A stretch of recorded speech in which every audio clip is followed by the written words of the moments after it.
Okay, so we're back to finish the last two types of love. So we're back here with Adam. Say hello, Adam. Hi Adam. everyone. And Samar. Hi, everybody. So we've covered two types of love, and we're going to cover the last two. Probably won't take us too long because I think they're shorter than the other ones, aren't they? So let me just read this one out. So the third is the love of God towards the self or identity of God. This is the transfiguration of his beauty, the reflection of himself in the mirror of his creation. This is the reality of love, the ancient love, the eternal love. Through one ray of this love, all other love exists. What? Just finished reading it. I'm like, the third is the love of God towards the self or identity of God. Okay, I think I have to admit to really not having any idea what this really means. Does anyone else, anyone want to comment on this one? Um, I can probably weigh into it Yeah, and go put for some it. Go thoughts for it. into it. Way away. Way away. Okay. So the third is the love of God towards the self or identity of God. And it explains that this is the transfiguration of his beauty, or the reflection of himself in the mirror of his creation. So um, essentially, it's saying that I believe the beauty of God is reflected in all created things, and it's also reflected within ourselves.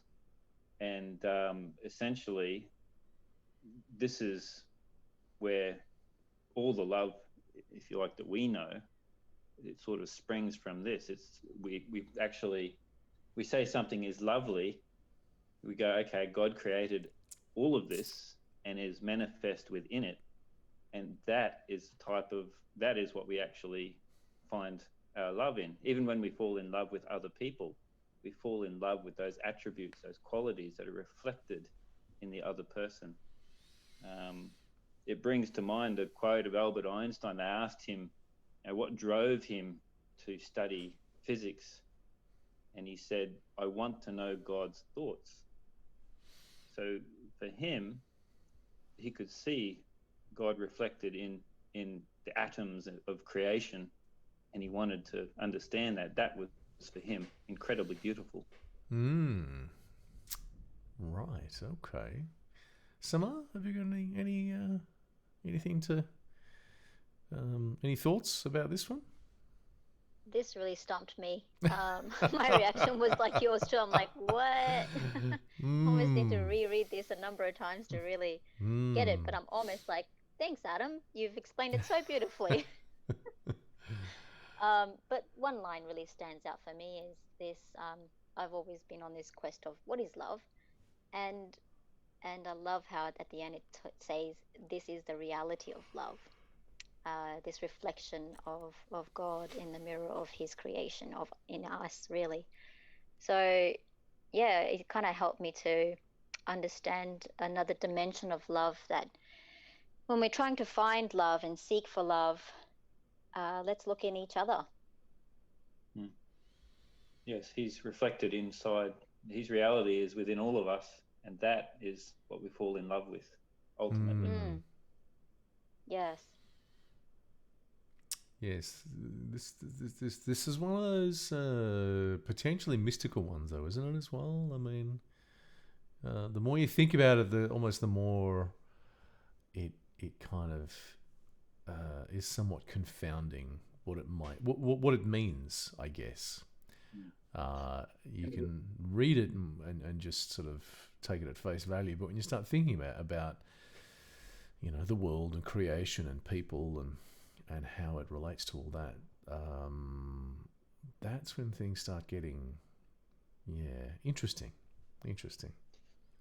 It has deep implications into human reality. Mm-hmm. Mm, In what way?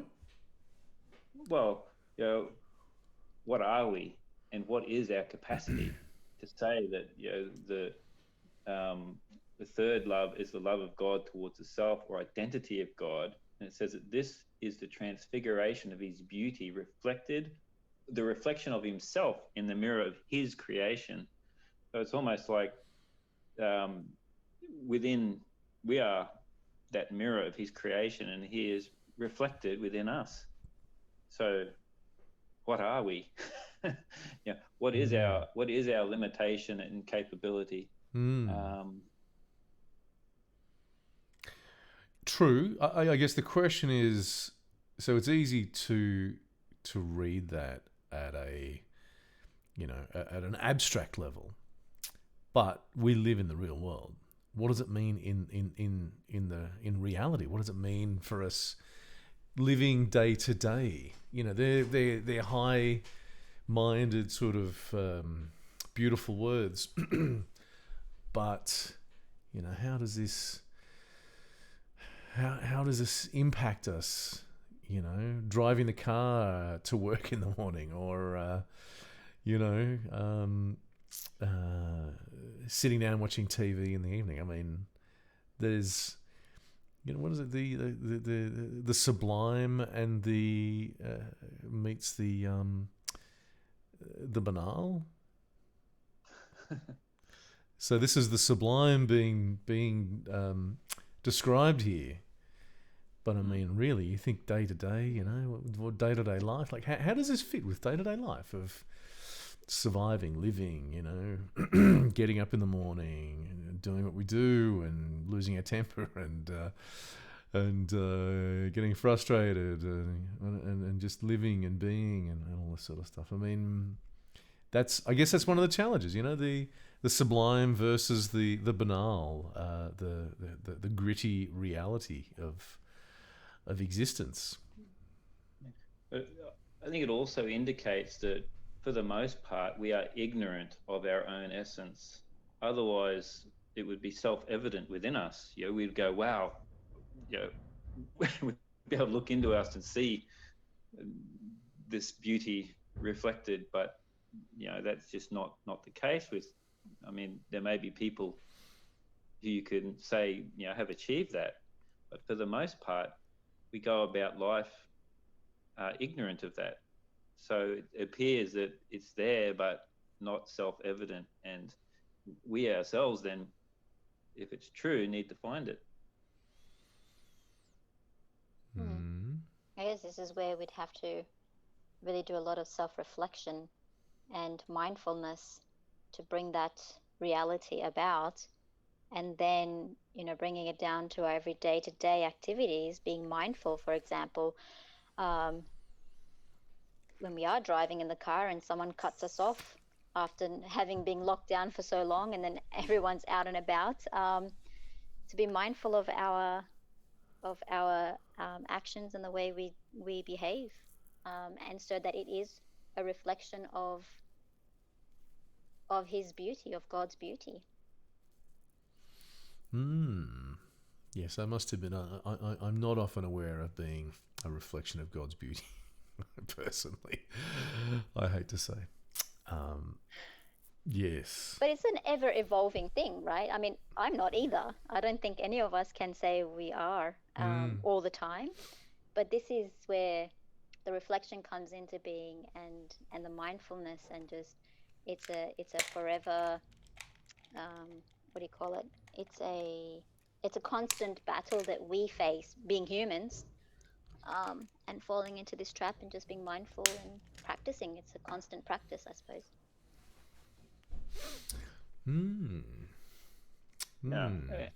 A practice, and also I think a discovery and an art, because realizing that our reality is hidden from ourselves and it can be revealed, it prompts us to think, okay, what is it that hides it, and how can we bring that out? Because obviously we want to experience this love and find the reality of love, the ancient love, the eternal love that is within us, and not only us but all of created things. It's just not the way we view the world, but potentially we could. Yes, I hear what you're saying. I hear what you're saying. Yes. Very, very interesting passage to ponder, I guess. Should we move to the next one? I'm not sure that we're going to, completely completely go as far as we could on this one, but even though it's a short one, it's very deep. Yes. So let's go to the next one, which would be the fourth. Oh, this one's longer, isn't it? So, okay. Well, I'll read through this one. So the fourth is the love of man for man.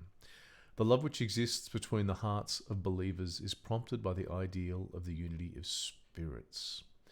This love is attained through the knowledge of God, so that men see the divine love reflected in the heart. Each sees in the other the beauty of God reflected in the soul, and finding this point of similarity, they are attracted to one another in love.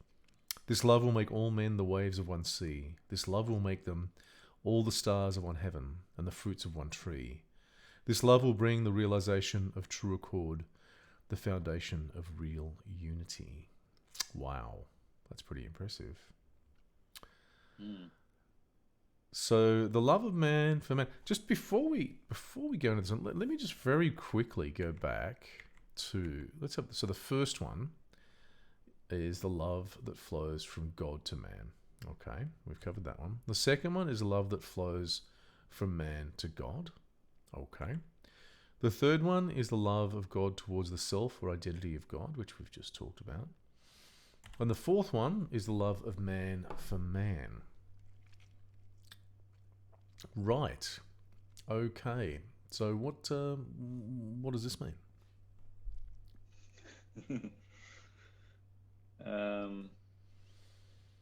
Well, the last one ended off by saying that from one ray of this love, all other love exists. So if the last one was about finding God's love within us, it's the reflection of God within ourselves, then the next logical step is we seek for the reflection of God in others. And when you see that in them and they see that in you, then there's that's a strong attraction and cause for unity. That's the pure love.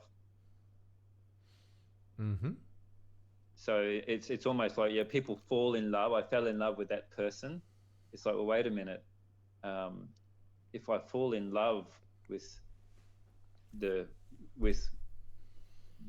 image of God that is within that person, and they the same with me, then there's really never a cause for disunity, because we've both fallen in love with exactly the same thing.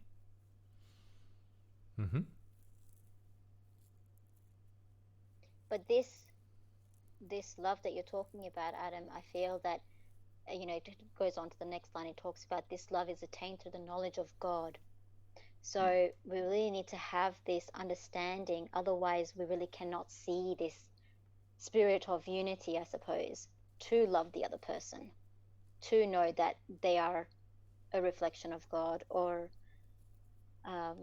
Yes. Which goes back to the last one, that we're kind of ignorant of our own reality. Exactly, yes.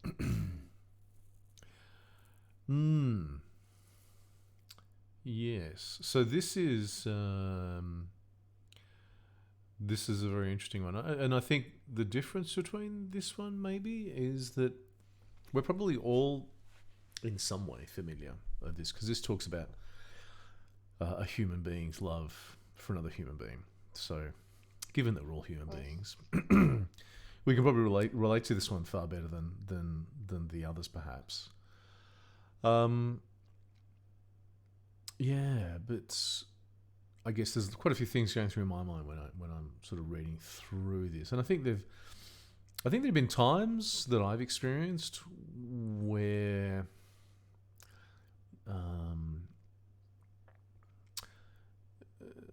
where you're able to sort of pick up on those divine I use the term divine fragrances. I like that term. Within other people, but it's not necessarily something that is easy to achieve all the time. Even if you're sort of saying, even if you're praying every day, even if you're saying your obligatory prayer and what have you, one of the challenges I think is that we get distracted by the world, and we kind of what is it? We let that those impurities, that rust, form over the heart, the mirror of the heart, and so we kind of lose that. But interesting thing is, I guess I'm looking at also in relation to what's going on in the world at the moment, and the disunity I think we're seeing, and people sort of saying, well, how can we possibly have unity and what have you?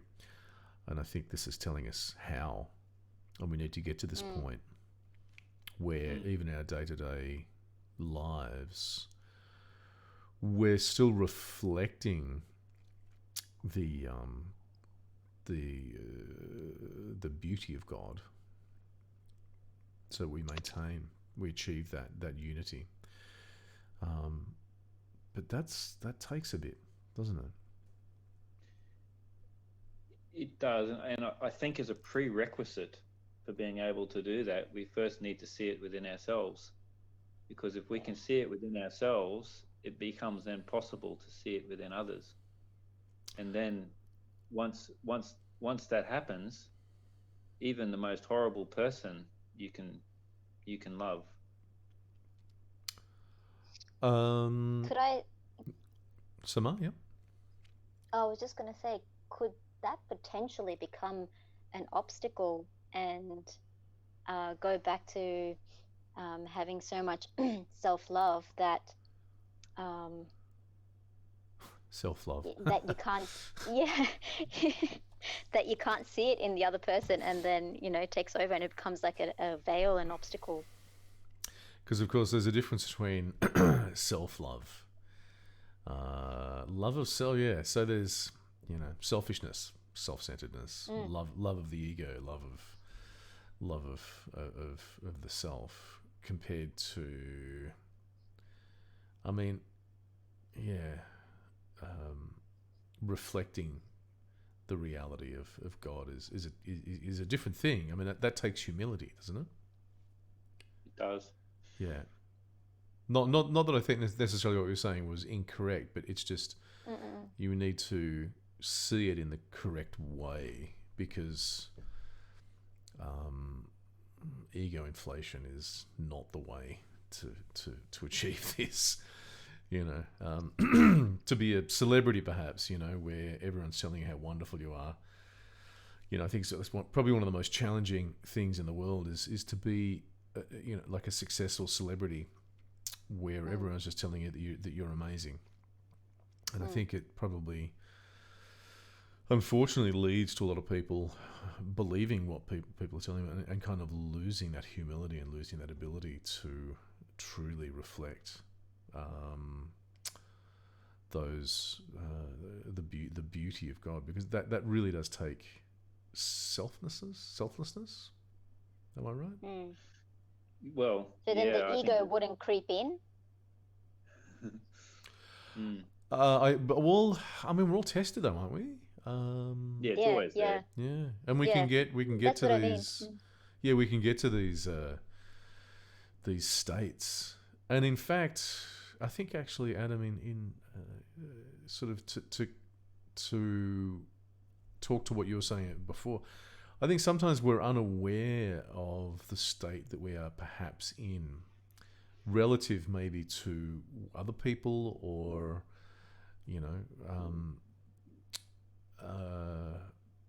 the generality of humanity. Because who are we really to judge our own station, whether we are actually reflecting the beauty of God or not at any particular time? So sometimes we may be reflecting it and be unaware of it. No, is that not possible? Yeah, I would struggle to see that as being possible. I think that if you could see the beauty of God not only within you, but in anything, you would become illumined by it. It would be impossible to miss. But why would you know about it if it was just your normal state? Like like children reflect that, but they're not necessarily aware of it. I'm not sure that children. Well, I'm not sure that children necessarily do reflect that. Children may have a lot of things. The absence of required rubbish does leave them free for a lot of things, but they also, I think, have a lot of ignorance of the reflection of God within them. It's not something that any child would arrive to on their own. It's the Parsifal, the fool, the ignorant fool for sure. The childlike freedom and innocence isn't something that you earn, but still, they're not aware of it. I'm not sure that we necessarily are aware of our own state. In fact, I'd say in many ways, our own minds sometimes fool us into believing that we're in a particular state when we're not. So I'm not sure. Because I guess if I can use a Baha'i example, I've sort of been to, say, Baha'i meetings where I haven't sort of necessarily thought that it was particularly spiritual or whatever, and I've had people who maybe it's their first Baha'i meeting come to me and say, wow, that was a really amazing meeting. And I'm like, oh, okay, that was not really how I interpreted it. So that sort of experience makes me wonder whether we understand necessarily how much we may or may not be reflecting the divine beauty. So I don't know. I mean, we could disagree, or we could agree to disagree. It's an interesting topic, though, and the ability to reflect the beauty of God as well is an interesting one. I suppose, Chris. I would almost liken it. To prayer. When you've done it right. You feel it in every member of your being. It's unmistakable. But then doesn't it eventually become just normal? No. So you're going up and down all the time? Yes, absolutely. Oh, okay. But don't you have like a base from which you come from? So a lower spiritual state maybe for you may be actually much higher than a high spiritual state for somebody else. I see what you're saying. Yes. No, that is true. But nothing's ever static, and we do every moment of every day fluctuate up and down, and that's how we can sort of gauge. I mean, I don't believe there's any point ever that we get to a stage where we go, wow, I've achieved it. We can say, wow, I've gone a distance which may be further than I've ever gone before. Potentially, we could go further. We just don't know. Or we could slip all the way back. Sure. Sama, did you want to say something? You were chipping in Yeah, it there? was very similar to what Adam was saying, actually, just that if you do emanate that reflection, then naturally people will be attracted to you. So that's when you'll kind of know that you are reflecting that beauty of God.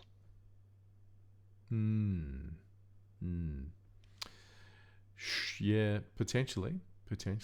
Or people may react. People may react negatively to it as well. Consider all the martyrs. Consider all the what? Sorry. Consider all the martyrs. All The martyrs, yes. Baha'i martyrs. I think the people who martyred them were not attracted, or there was a different reaction, which is I guess another thing we can go into altogether. One of the things I really like about this passage, and we need to wrap up in a minute because Zoom's going to cancel on us. So, but I guess I'm reading this, in relation to a time in the world where there just seems to be so much polarization and so much conflict going on. Not necessarily external conflict at the moment, but people seem to be very opposed to each other. And it's interesting, and also people are still, they seem to be aware of the potential for something better, but not really aware of how to achieve it. I think there's this passage in itself is just telling us how we can actually achieve this, the thing that I think all of us want to achieve, which is world unity and seeing, you can't be racist, you can't be prejudiced against people, you can't hate if you see the beauty of God reflected in another person's soul. So that's something that we all need and we need to build on. Any maybe final thoughts? Probably just carrying on from that. I mean, we can intellectualize all we like towards unity, but it seems that it'll never actually happen. For example, racism. It's like, what is that? How can you judge a person by the color of their skin? It's ridiculous. But I think that until we spiritualize our lives, we will never get to that point of actually seeing the beauty of God in the other person. And then things like skin color and wealth and all of these divides just disappear. Yeah. Summer? Yeah, it's just it's, for me, it's until each and every one of us sees the other and reflect and see each other as equals and as equals, then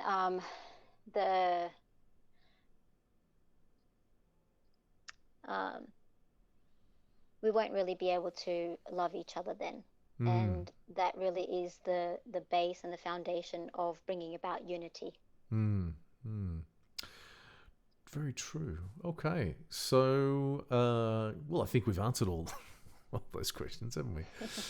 I have no doubt there will be generations coming after us who will spend decades trying to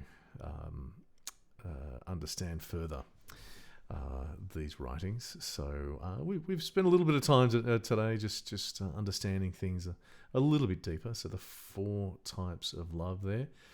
We'll wrap that up for now. Hopefully, maybe people listen to this and get something out of it. And we'll catch you next time.